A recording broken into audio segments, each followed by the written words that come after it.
Hanggang ngayon magkasama pa rin kayo. Umuwi pa ba kayo sa mga bahay nyo? Sira. Siyempre naman. Alangan naman dito lang kami sa kalsada tumira. Nagsasabi lang naman. Paano ba naman parang kahapon lang magkasama kayo sa school? Nung isang araw sa mall. Hanggang dito ba naman sa park magkasama pa rin kayo? Kulang na lang magkapalitan kayo ng muka. O baka naman may tinatago kayo sa akin na hindi ko alam. Baliw. Best friend lang kami ni Jules, no? Para ko nang kambal yan eh. Ganito lang talaga kami ka-close. Parang magkapatid. Hindi mapaghihiwalay. Sus, yan tayo Deny kung deny. Madali lang naman umamin. Alam mo, Phoebe, huwag ka kasi nagpapaniwala sa sinasabi ng iba. Alam mo naman yung mga yun. Basta may maikalat lang na chismis eh. Oh, kalma ka lang, te. Masyado ka namang defensive Wala naman akong sinasabi. O, tama na yan. Baka mag-away pa kayo. Wala akong sinasabi. Alam nyo, tama na yung asara na yan. Kumain na lang tayo. Nako, pass na muna ako dyan. Medyo malaki na yung babayaran ko eh. Sino ba kasing may sabing gagastos ka? Uy, Jules, ano sinasabi mo? Kakain tayong tatlo. My treat. Ha? Talaga ba? Oo nga. May nakuha din kasi akong allowance kaya tara, gastusin na natin. Yan ang sinasabi ko. Sarap talaga ng libre, Anong gusto mo, best friend? Pumili ka lang ng kahit ano. Uy, ako rin. Best friend ba kita? Sama naman ng ugali nito. Mabilaukan ka sana. Kayong dalawa talaga tama na nga yan.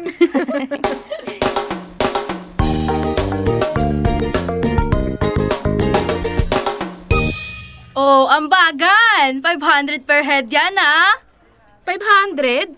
Ang mahal naman. Magbabayad pa kasi tayo ng cottage at entrance fee para sa swimming na to. Ano ba yung cottage mo, Ginto? Alam mo namang ang laki ng bayarin natin sa school tapos 500. Hello, mayaman ka? Oo naman ito. O siya, ikaw na ang mag-inquire para alam mo kung magkano. Hindi na, ikaw na dyan. Kaya mo na yan. Bibigyan mo pa ako ng problema. Ang dami pang arte. O Jules, Shane, kayo? Oo sige, walang problema. Bukas ko na lang ibibigay ang bag ko ha. Yun o, iba talaga si Madam Shane. Big time! Ano ka ba? Ako lang to. Huy. Ikaw, Jules. Naku, mukhang negative tayo dyan, tol. Medyo short ako ngayon eh. Ano ba naman yan? Minsan na nga lang tayo makompletong tropa. Pagbigyan mo naman kami. Di talaga kaya eh. Next time na lang ako babawi. Ang corny naman. Hindi. Kasama na tong best friend ko. Talaga? Ha? Shane, anong sinasabi mo? Wala akong pera. Huwag ka na mag-alala. Sagot ko na yung 500 mo. Treat ko naman to eh. Sigurado ka?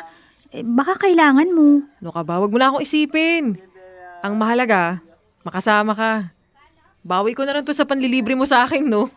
Alam nga namang nag-e-enjoy ako pero ikaw nasa bahay lang. Hindi naman pwedeng ganun yun. Hindi ako aalis na wala ang best friend ko, no? Talaga? Oo naman. Kaya ikaw ang best friend ko eh. Hindi ka nga rito. Kaya ka? Ano ba yan? Jules, tumigil ka nga. Sasapakin kita nakakaya, oh. Dami nakatingin sa atin. Ngayon ka pa nahiya. Matagal ko na tong ginagawa sa'yo, ha? Ay, ano ba, Jules? Kakaya. Ang sweet nyo dyan. Di ka pa ba nasanay sa lovebirds? Ilayo nyo nga sa akin to.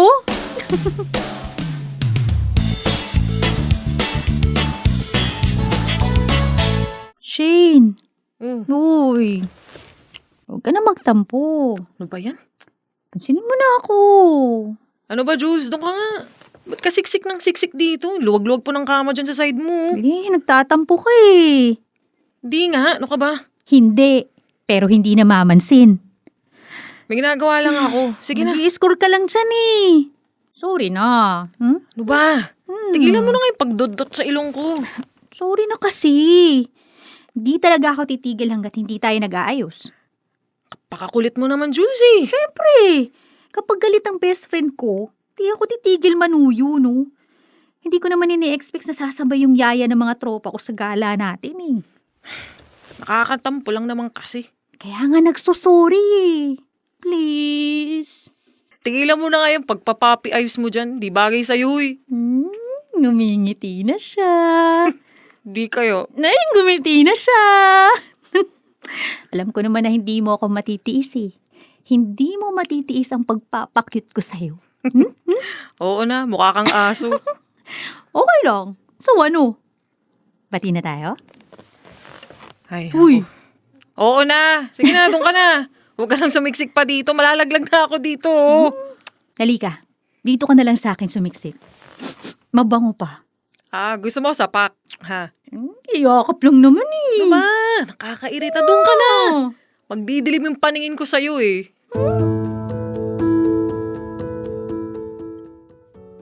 Dear love, masayang magkaroon ng matalik na kaibigan. Hindi kayo iiwanan, yung tipong hindi kayo mapaghihiwalay anumang kalokohan na mapasukan. Sabi nga nila, the best partner in crime. Kaya kahit tinutukso na kami ng iilan naming mga kaibigan, wala kaming pakialam. Deadma lang sa sasabihin nila. Marami na rin kasi kaming pinagsamahan ni Jules. Bata pa lang kami, talagang magkasundo na kami. Lahat ng sekreto nalalaman. Bawat ganap sa buhay, di pwedeng may maiwan. Kahit babae ako, ay hindi sinasamantala ni Jules ang kahinaan ko.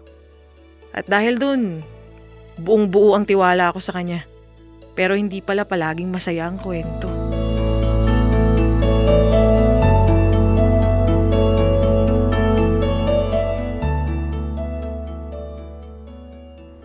Wala pa ring update si Jules. Sobrang busy naman niya. Oh, Shane. Oh, Sayron, ikaw pala. Oh, bakit mag-isa ka lang? Pati mo kasama si Jules.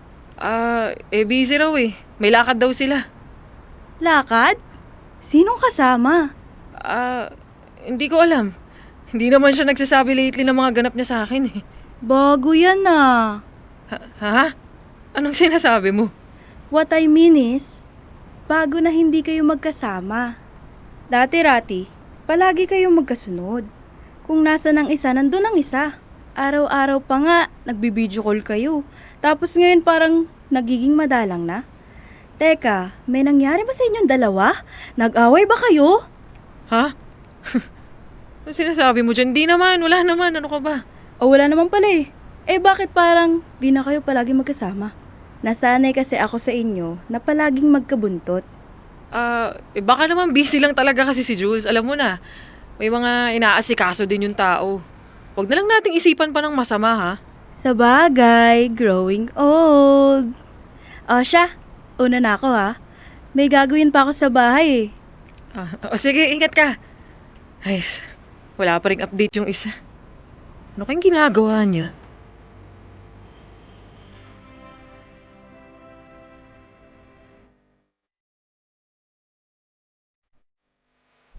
Happy birthday, Shane!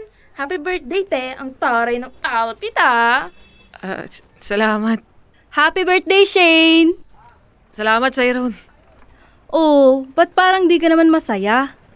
Birthday na birthday mo pero hindi maipintay ang mukha mo. Wala to. Huwag niyo na lang akong pansinin. Huwag mo nga kaming lokohin.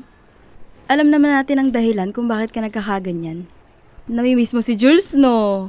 Oh, teka nga. Oh, nga no? Ba't wala pa si Jules? Ano nangyari dun? Ang sabi sa akin, may lakad daw sila nung kawork niya kaya pinapasabi na lang kay Shane na happy birthday daw. Ha? Nagsabi siya sa'yo? Oo. Kausap ko siya kagabi. Napagkwentuhan nga namin yung mga kawork niya eh. Bakit? Hindi mo ba siya nakakausap? Hindi. Nakakausap ko naman siya. Nakalimutan ko lang na may sinabi nga pala siya. Yun naman pala eh. Malay mo, may hinanda palang surprise sa'yo si Jules. Siguro. Ewan. Alam mo, wag mo munang isipin yung isa. Enjoyin mo muna yung birthday mo. Sayang naman yung outfit mo. Oo nga. Oo nga naman. Ngayon lang naman kayo hindi magkakasama. Nasaktuhan lang na birthday mo. Okay lang yan. Mag-celebrate na lang tayong tatlo, tulad ng dati.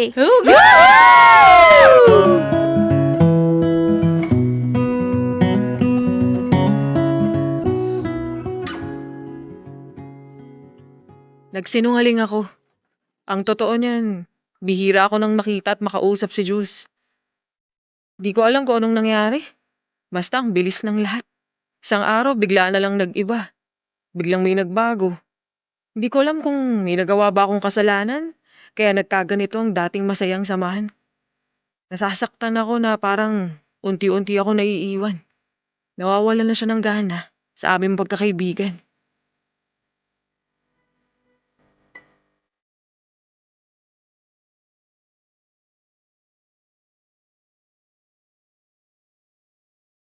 Jules, pwede ba tayo mag-usap? Nag-uusap naman tayo Kaya nga tayo pumunta dito sa tahimik na lugar, di ba? I mean, sana yung walang ginagawa. Dami mo namang arte. Oh, ano ba yun? Jules, ano kasi, may problema ba tayo? Ha? Wala. Bakit parang iniiwasan mo ko? Ano bang sinasabi mo? Parang wala ka ng ganang makasama ako. Kung di nga lang kita pinilit dito sa labas, hindi ka sasama eh. Pagtatalunan pa ba natin ang pagiging busy ko? Hindi naman sa ganun, Jules. Ano lang kasi, naninibago ko. Dati hindi naman tayo ganito eh. Nasanay na ako na palagi tayong magkasama. Hindi naman pwedeng palagi na lang ganyan, di ba? Ha? Ano sabi mo? Ang ibig kong sabihin, hindi ba pwedeng mag-solo na muna ako? Yung walang nakabuntot. Di ba pwede yun? Pwede. Yun naman pala eh. Anong drama to? Ano lang naman kasi. Huwag mo namang masamain. Alam mo, Shane, hindi naman pwedeng habang buhay na lang tayong magkasama. Na palagi akong nakasunod sa'yo. May sarili din akong buhay, okay? At higit sa lahat, hindi tayo magjowa para umakto ka ng ganyan. Bakit ka ba nagkakaganyan, Jules? Oo, hindi mo ako girlfriend pero best friend kita. Hindi ba pwedeng masaktan dahil hindi na tayo gaya ng dati? Na ang dami na nagbago. Shane, hindi na tayo mga bata. Be matured enough. Hindi ka ba nagsasawa na umakto ka pa rin ng ganyan? Oo, obsessed tayo noon pero nakaraan na yon. Nagbago na ako, okay? Ikaw na lang yung hindi nag-grow. Ikaw na lang yung nakastuck sa same old routine mo. Hindi na pwede yung gusto natin. Alam mo, kailangan mong matutunan na hindi lahat permanente. At lalong hindi lahat aayon sa gusto mong mangyari.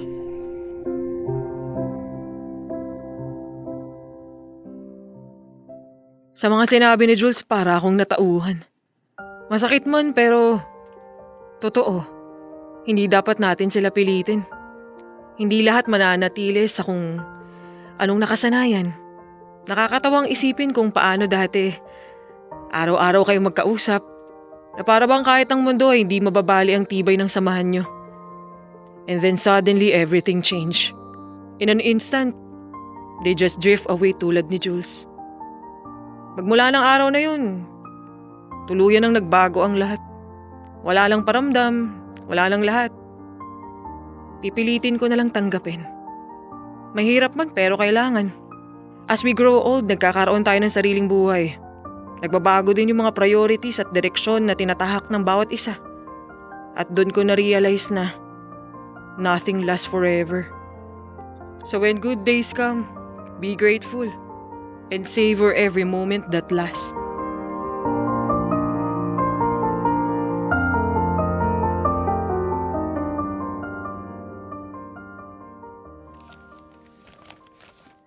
Uy, tignan mo tong picture na to.